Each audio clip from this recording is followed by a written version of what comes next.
Maghiwalay lang kaya tayo. Oh. Saan ka naman galing? Hindi ka na nagpapaalam sa akin.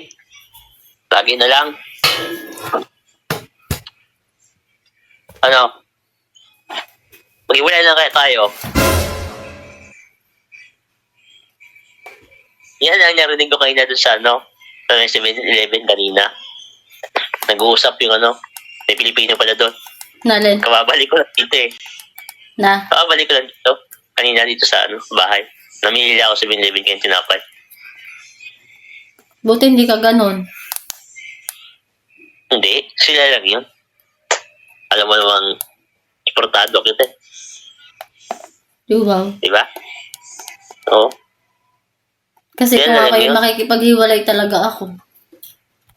Ay, hindi. Dadagdagan ko pang allowance mo eh. Talaga? Oo. 19 na ngayon.